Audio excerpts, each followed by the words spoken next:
Hi. ആത്മഹത്യ ഒന്നിനും ഒരു പരിഹാരമല്ല എന്ന് നമ്മൾ എവിടേക്കോ വായിക്കുന്നുണ്ട്.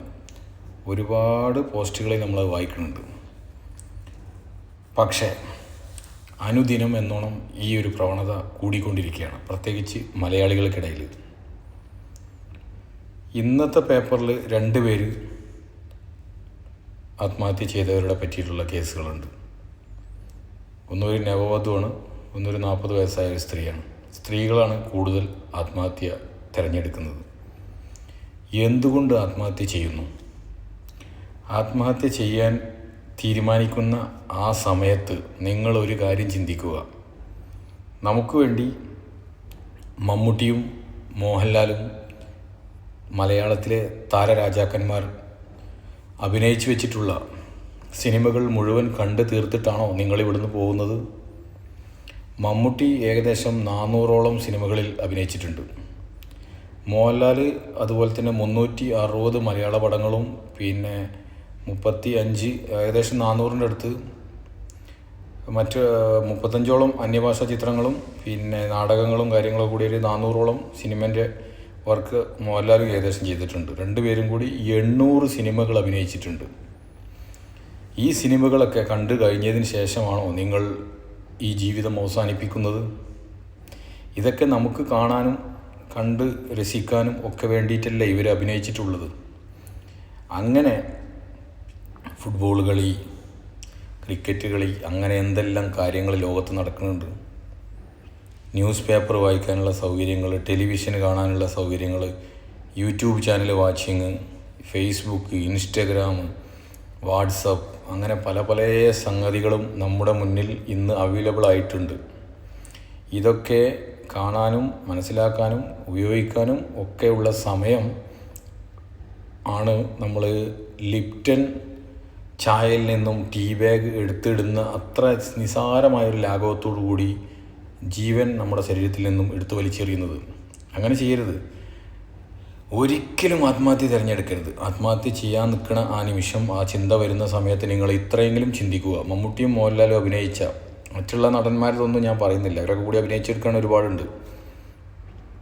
അവർ 2 പേരും അഭിനയിച്ച പടങ്ങൾ അറ്റ്ലീസ്റ്റ് അതെങ്കിലും കണ്ടു തീർത്തിട്ടാണോ നിങ്ങൾ ഈ തീരുമാനമെടുക്കാൻ നിൽക്കുന്നത്?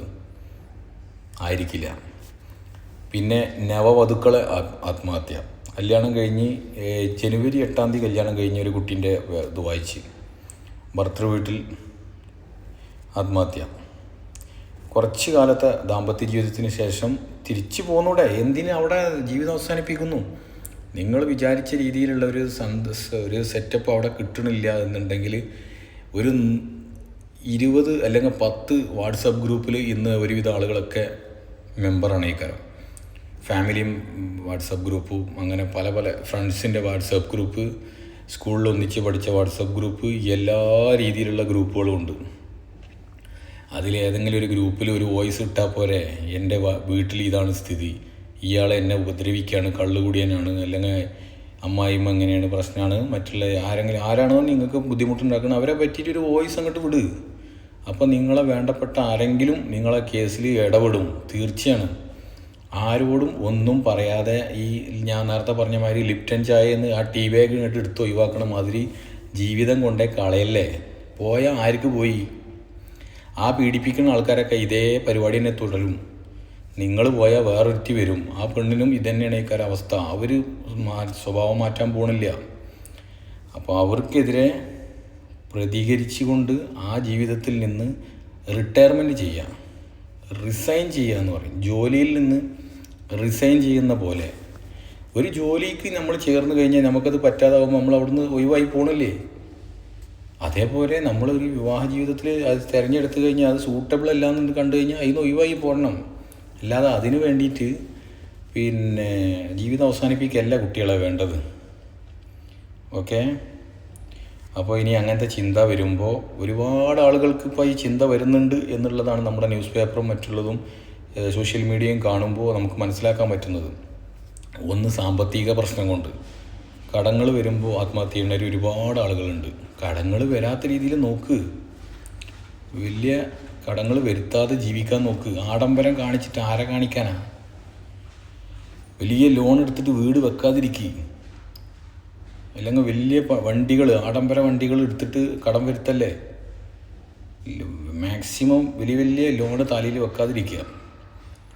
ആഡംബരം കാണിച്ചിട്ട് കടം വരുത്തി വെച്ചിട്ട് പിന്നീട് ആത്മഹത്യ ചെയ്തിട്ട് ആ കടം സോൾവ് ആവുന്നുണ്ടോ?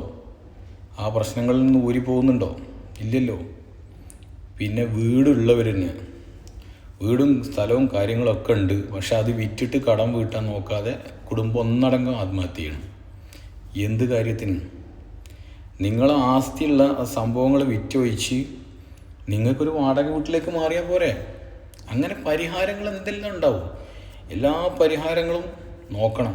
പരിഹാരങ്ങളൊക്കെ നോക്കിക്കൊണ്ടിരിക്കുമ്പോൾ തന്നെ ഞാൻ നേരത്തെ പറഞ്ഞ പോയിന്റ്, മമ്മൂട്ടിൻ്റെയും മോഹൻലാലിൻ്റെയും പടങ്ങൾ കംപ്ലീറ്റ് കണ്ടു തീർത്തിട്ടേ ഞാൻ ഇവിടുന്ന് പോവുള്ളൂ എന്ന് തീരുമാനിച്ചു നോക്ക്.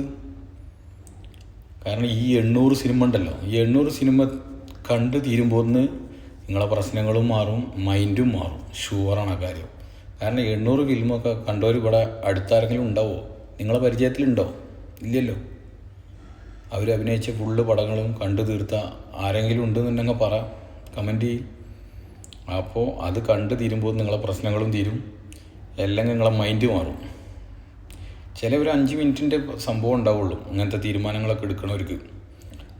ആ ടൈമിൽ ആരോടും പ്രശ്നങ്ങൾ പറയാതെ, ആരും അറിയാതെ എല്ലാ ജീവിതം അവസാനിപ്പിക്കാമെന്നാണ് ഇവർ വിചാരിക്കുന്നത്.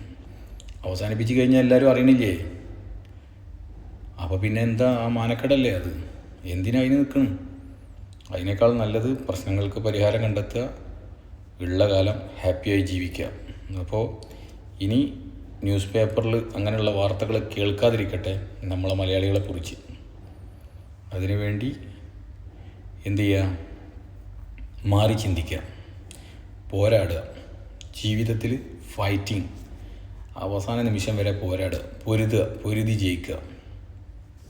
ഓക്കെ, ഇത്ര എനിക്ക് പറയാനുള്ളൂ.